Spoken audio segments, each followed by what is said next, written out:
Contraintes et normalisation, à savoir. Pour remplir la fonction d'usage et répondre aux besoins, un objet technique ou un service doit respecter un ensemble de contraintes, de normes ou de règlements. Exemple de contraintes liées au fonctionnement. Suivant la nature du terrain, un portail doit être coulissant ou être abattant.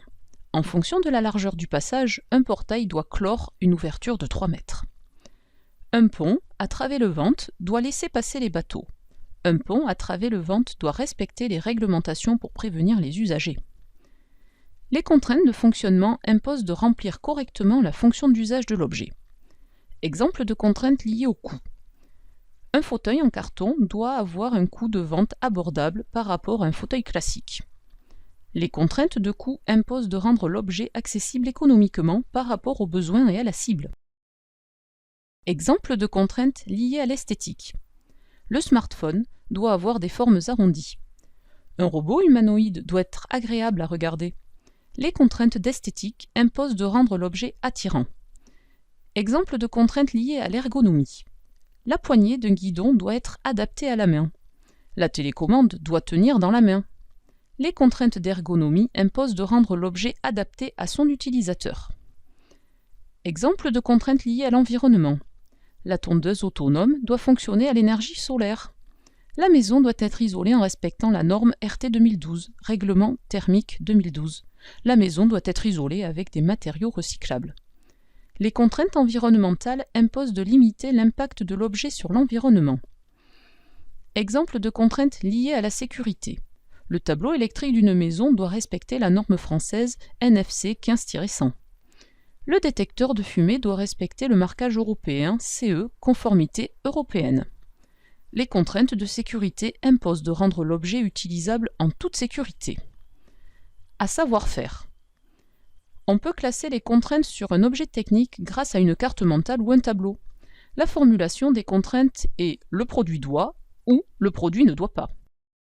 Exemple du drone de surveillance autonome.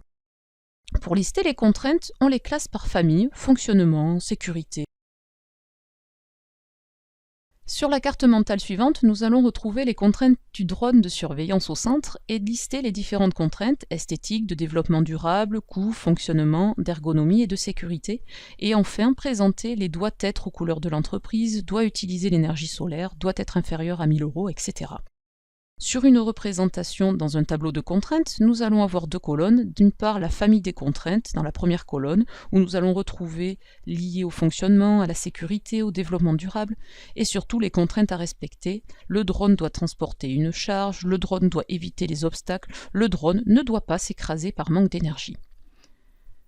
Synthèse. Pour répondre aux besoins et remplir la fonction d'usage, un objet technique ou un service doit respecter un ensemble de conditions appelées contraintes, normes ou règlements. Ces contraintes sont de différentes natures. Les contraintes de fonctionnement, remplir la fonction d'usage. Les contraintes d'esthétique, rendre attrayant. Les contraintes de sécurité, rendre utilisable en toute sécurité. Les contraintes environnementales, limiter l'impact sur l'environnement. Les contraintes économiques, rendre accessible au niveau du prix. Les contraintes d'ergonomie, adapté à l'utilisateur.